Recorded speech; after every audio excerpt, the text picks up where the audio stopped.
I served my husband's family mac and cheese for dinner. So my husband Jake and I have been married for 2 years, and his mom Carol has always been this really passive-aggressive type who makes these little comments. Like when we got engaged, she literally said, "Oh well, I guess everyone finds someone eventually." Real charmer, right? Anyway, last month Jake's whole family was coming over for Sunday dinner. His parents, his sister Beth, her husband, and their 2 kids. Carol had been dropping hints for weeks about how she hoped I'd make an effort since the whole family would be there. She kept texting Jake about how his grandmother's pot roast recipe would be so meaningful and how important family traditions are. The thing is, I actually cook pretty well. I make homemade bread, I can do a decent roast. I've even made Jake's favorite lasagna from scratch. But this particular Sunday, I had been working double shifts all week at the hospital where I'm a nurse, and I was absolutely exhausted, like could barely keep my eyes open exhausted. So Saturday night, I'm standing in my kitchen at 9 p.m., and I realize I have literally nothing planned for this dinner. The grocery stores are closed. I've got maybe half a package of ground beef in my freezer and some random vegetables. I'm panicking because I know Carol is going to have something to say no matter what I make. Then I remember I've got this box of Kraft mac and cheese in my pantry. Not even the fancy kind with the cheese sauce packets, just the regular powder stuff. And something in my brain just snapped. Like, you know what? I'm done trying to impress this woman who's never going to like me anyway. So Sunday comes around and I make this mac and cheese. But here's the thing. I don't just dump it in a bowl. I transfer it to my nice serving dish,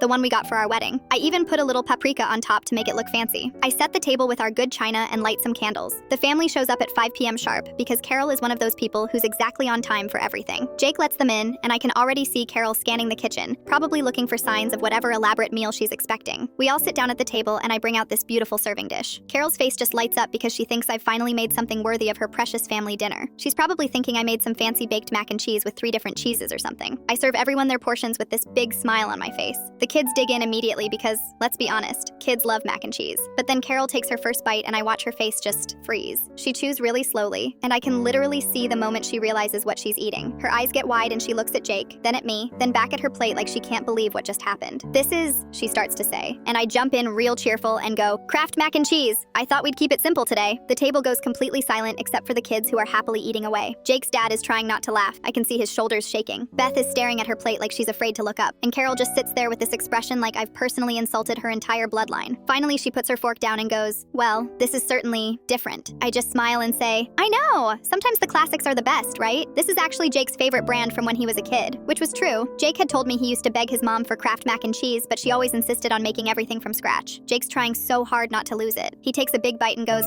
just like I remember." And then his dad actually starts chuckling and says something about how he hasn't had the box stuff in years and forgot how good it was. But Carol is just sitting there fuming. She takes maybe 3 more bites and then announces she's not very hungry and just pushes her food around her plate for the rest of dinner when we were cleaning up afterwards. Carol corners me in the kitchen and goes, "You know, when you're hosting family dinner, people expect a certain level of effort." And I just looked at her and said, "Oh, I put in exactly the amount of effort this dinner deserved." She knew exactly what I meant. She didn't say another word to me the rest of the night.